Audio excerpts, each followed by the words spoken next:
All right, everybody, welcome back to another episode of Word with Ty Brownlow. I am your host, Ty Brownlow, and remember, no one is worthless. No story is worthless.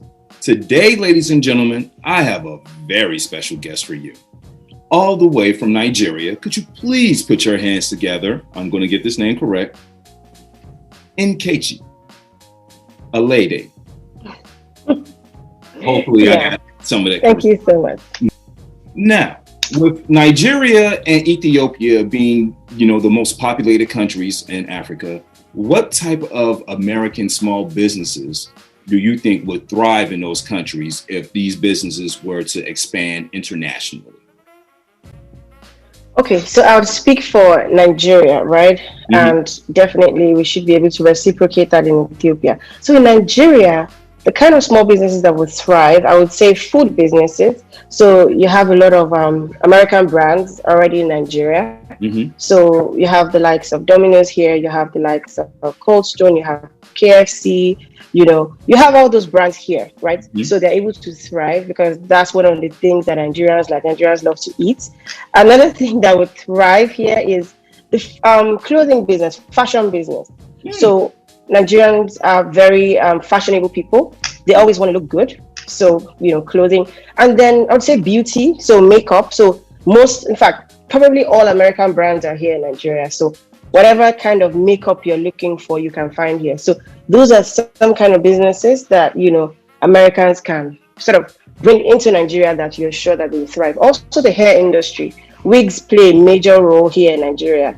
Yeah, wigs, hair care products, those kind of things, because our kind of hair needs to be maintained, and a lot of women here have sort of gone back to like natural hair without putting a lot of chemicals in it.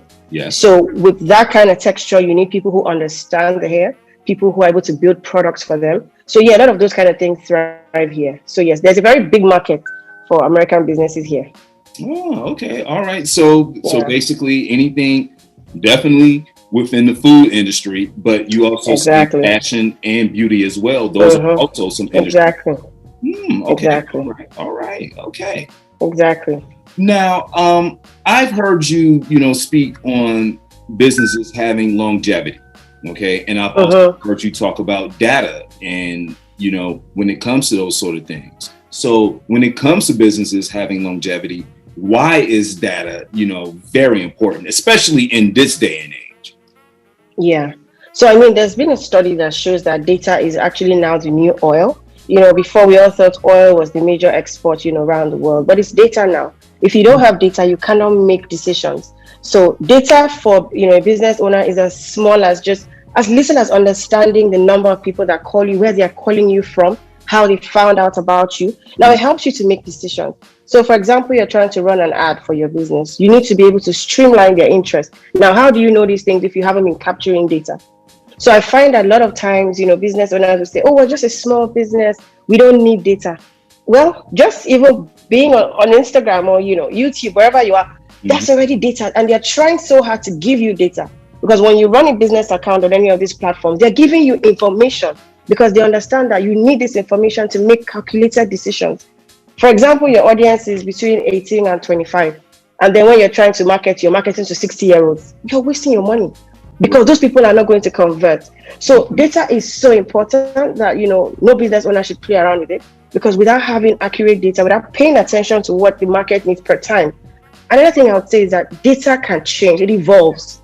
People change, people evolve. Your business can also evolve. With the pandemic, it affected the whole world. Mm-hmm. So certain things changed, right? So you can't say that because, you've been using this data for the past 2 years, you're not going to change anything. That means you're not ready to grow. You're not ready to scale your business. You must be able to understand that data would evolve, data will change. People's interest change. In Nigeria, for example, people were not so open to the idea of buying things like, let's say, food that they are not sure of the vendor online. But with the pandemic, we couldn't go anywhere. What that meant was that you literally just go on social media, you see something looking all fancy, and you buy it. And you just hope that it's going to taste as good as it looks. So what it meant was that people's risk appetite increased. People were able to make decisions, in a different way. People were not acting the way they were acting before, because it was a case of hit or miss. So with that kind of pandemic, things have changed. You need to pay attention to people's new interests. People are able to work from anywhere now. People are able to communicate even better. So a lot of things have changed. You can't say you're running a business now and you can't have a meeting online, for example, that means you're not ready to have that meeting. You can't be driving from one place to the other anymore. I mean, I'm in Nigeria, you're in America, and we're communicating in real time, right? Yes. So, I mean, that's really the result of it. If you're not able to have the right data for your business, unfortunately, means you're not ready to grow beyond a particular point, unfortunately. Okay. Well, you know what? Now, I find what you say very key, because I've talked about this before, how the pandemic basically, forced pretty much all companies to shift. And for those companies that didn't want to make the shift to the digital age, which we were already in, but now it's just more upfront because of the pandemic, a lot of those companies are now having issues, with keeping up with the competition that's around them now. So I agree. I very true. I totally agree. So now let me ask, here in the US, about 40% of small businesses are, ran by women. 35% of those businesses are ran by Black women who face challenges from, they face challenges from limited access to capital, limited access to business networks, limited access to skill development. In your opinion, do these same challenges exist in Africa? If so, what is your advice, or resolution in turning these things around and, making it less challenging for women globally to succeed? Yeah. So yes, I would say it's a global problem, right? All over the world, women are, fighting to, sort of for their place. They're fighting for, equal pay. They're fighting for their rights. And it definitely affects the business. So in Nigeria, for example, you would find that more women go into business sort of because they want to, from a supporting standpoint, they want to support the family. So a lot of women here don't go into business because they have this fantastic vision and they want to impact the world, right? So you see that, first of all, the notion is already different. So you come into business with the mindset of, I want to support. So because you think that that's what you're coming to do, it's more like you're appealing for people to buy from you because you want to make money from them to be able to support. So you're not thinking to scale, you're not thinking next level, you're not thinking investors, you're not thinking mergers, you're not thinking that way. So what is happening now is that from my own point of view, I try as much as possible to educate women, right? That you're running a fantastic young business. So you don't need to sort of give excuses or give reasons why you charge what you charge. You charge what you charge because you're bringing value. So first of all, there's a mindset shift that, needs to be done, in terms of women understanding and believing more in themselves. There's a lot of, you need to believe in yourself, because if you're not able to believe in yourself, then how do you expect other people to do that? Because truth is that what you give is what you get. So yes, it's a global problem. Yes, women are struggling with all of these things. But I also would say that there are actually a lot of organizations who are giving funds, giving support to female-owned businesses. But what I would say is also happening is that people are not aware of these things. So what you don't know, you don't know. So it means that we need to do a bit more research. We need to ask better questions. We need to apply for these things. If you need to take a course, then do that. If you need to collaborate with somebody, get it done. If you need to go into a partnership, all well and good. Don't limit yourself and say, oh, nobody's going to say yes to me, or I don't know the next steps. I've gotten funding a couple of times for my business. And I mean, I'm a woman, I'm an African, I'm in Nigeria. So what it means is that these things are out there. We just need to sort of seek, and we actually would find them, and make sure that we're tidy enough, because when it comes to opportunity, when it comes to funding, people want to fund businesses that are well structured. People want to fund businesses where there's actually a vision. People want to fund businesses where there's a plan. People wouldn't fund your business just because they like you, unfortunately. It could like your personality, which is awesome, but there must be something you're bringing to the table which is bigger than just you. So that's what I would say about that. Okay, all right. Well, and I'm just going to take it from this aspect here, as we go forward, as time marches on, there are going to be, more women coming out with more, businesses or what have you. And I just feel as if, we just need to get with the times, if it's really about, bringing everyone together and empowering everyone as well. Why can't we just do that globally? You know, why can't there be a global conference for women, you know, from, you know, Africa, America, Australia, you know, wherever, you know, all over the world. You know, if you're like a business owner and you're a woman, like I feel there needs to be a conference that way, you know, or, you know, some type of gathering where, you know, everyone can come together, exchange ideas, and pretty much figure out how to move the needle forward for the next 10, 15, 20, 30 years or so, you know, and even further. So I agree wholeheartedly. Okay. Now, can you talk about your platforms? Elvarita, I believe that's the name for it? Yeah. Yes. That's the name, exactly. Okay. Elvarita and Connect 360 Africa, and how they, you know, can help those who want to be successful in their respective in their respective businesses. Yeah. Okay. So I'll start with Elvarita. Elvarita is a consulting company, which, you know, I founded in 2015. And, you know, the goal behind that was really that, you know, I personally found that people were struggling, businesses were struggling because they were not able to find, you know, solutions tailor-made to their own businesses, right? These small and medium scale businesses. So I found that for my own strength was really helping people find answers. I would have friends call me, family call me, oh, I have this business idea, what do you think? Oh, I'm trying to do this, what do you think? And these are things I would do just close my eyes and I open them, and I'm so excited to work with you on that project. And I'm like, hey, this is why a lot of businesses fail, because, you know, here in Nigeria, the statistics show that most small businesses might not survive after 5 years. So there's that 5-year struggle. Am I going to make it past this mark or am I not? And really, I started to find that, you know, there were certain reasons why these businesses were not succeeding, and then we tailored our services to those things. We also found that, you know, small or medium scale businesses, there's no one size fits all solution to everybody. True. So what we run is more like a bespoke service.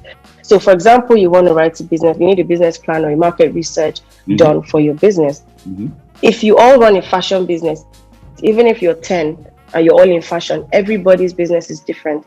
Everybody's serving a different audience. Okay, great. I think it's clear now. So yeah, Elvarita is a bespoke consulting company. What we do is we work with individuals and business owners who are in the small and medium scale industries, you know, to help them scale, help them start their businesses, help them grow their businesses, help them to differentiate themselves in the market, because we found that, you know, people were unable to really find that differentiating factor. People were unable to stand on their own because they didn't have the proper structure, they didn't have proper processes, they couldn't find the right people, and they were not really sure how to get to the next level. Now, it's okay to have a great idea, but it's not enough, because good ideas, you can get good ideas every day. How about executing them? So we carved our why to be something pretty apt and straightforward. And we always like to say that our why is, you know, there's a gap between your idea and its execution, and we're here to bridge that gap. So everything between your idea and its execution, we range from things like business planning, market research, feasibility reports, financials, accounting, recruitment, trainings, everything that actually helps the foundation of the business. How is that business going to thrive? You know, the marketing, the PR. So that's what we do. That's us at Elvarita. So we like to call ourselves the secret of many successful businesses, because that's what we do, and that's who we are. Now, Connect 360, on the other hand, is a platform which, you know, I personally started many years ago just with a couple of friends, because I saw that we needed to connect. So it's connecting African business owners around the world. So what does that mean? You know, everybody coming together somehow on a platform, and they were able to say, oh, I'm in the States and I do this, I'm in Nigeria and I do this. We can connect because we're on this platform. And they were able to network, people are able to do partnership platform. It's such an exciting platform. It's a social platform, it's free, it's not like anybody has to pay, but the goal is really to just have the right people on board to take everybody from where they are to where they need to be. Because I personally believe that you're one person away from your miracle somehow, because all you need is to meet one person that's going to change everything. But if you don't have the right network, relationships are built, but you have to make sure that you have the right set of people around you. If not, you might not be able to get to the next level. Everything is relationships here in Nigeria, and I'm sure it's no different in America as well. Oh yes, it's yes. I mean, it's no different. You know, no matter where you're on this side of this side of the world or that side of the world, is really about connections and who you really know. And, Exactly. like you said, sometimes, well, a lot of times people have great ideas, but how do you execute the great idea? Like, I may have a vision in my head and I know what I want to do. I just don't know how to lay it out. How? Exactly. Well, man, I'm just going to say, grateful for programs and platforms like yours, that do make the connections and, they do, take a person from point A to point B to C, exactly. and to wherever their, final destination may be. So that's off to you. Exactly. All right. Now, how can people get in contact with you if people want to learn more about your businesses, your services? Like, how can they get in contact with you via social media or the internet, website, what have you? Okay. So our company website is www.elvarita.com. That's ELVARIDAH. I'm sure you're going to put it up as well. Social media, all the handles are at Elvarita. And my personal Instagram and LinkedIn, Twitter is Nkechi Alade. So NKECHIALADE. So that's how to reach us. So internet, the website, social media, and then email info@elvarita.com. And definitely we'll get back to you. All right. Okay. Now, Miss Nkechi Alade. We come to the last question, the question that my show is known for, to present it to you. What is the one word that best describes you and why? What's the best word that describes me? I would say I think I'll call myself a multitasker. That's very weird, I know, but I would, because I'm so good at multitasking, and I think that's one of the reasons why I do what I do. Because working with people in different industries every day, you must be really good at multitasking, and at the same time, I run the businesses, I'm a mother, I'm a wife, and all of these things. So I'm actually say that I'm quite a multitasker. And I'm pretty good at it, which is really, I've never really thought of that. This question just came out of the blue. So I had to give you an answer on the spot. But I think I would use that one word. Yeah. All right. Hey, you know what? That's quite all right. And well, I'm just going to say connections, because at the end of the day, you're like connecting people with their dream, you're like. Exactly. That's good. That's true. Hey. You're all about the business and you're really sitting people down. You're talking to them and you're taking their vision from point A to point B. That's making a connection. You're having people make connections with others to take their businesses or what have you, further than what they can. So connections, bridge, what have you. I mean, it's all positive. That's all I have to say. Well, I thank you for being a guest. I wholeheartedly thank you for coming on my platform. Thank you. Thank you so much for having me. I really appreciate it. It was so much fun. Thank you so much for having me on the platform. No problem at all. Ladies and gentlemen, this has been Word with Ty Brownlow. I've been your host, Ty Brownlow. Remember, no one is worthless. No story is worthless. You can follow me on all social media platforms at Word with Ty Brownlow, or you can just go to my website, tybrownlow.com. You're definitely going to get this conversation plus other great interviews as well. Ladies and gentlemen, we are done for today. We're out. Peace. Thank you.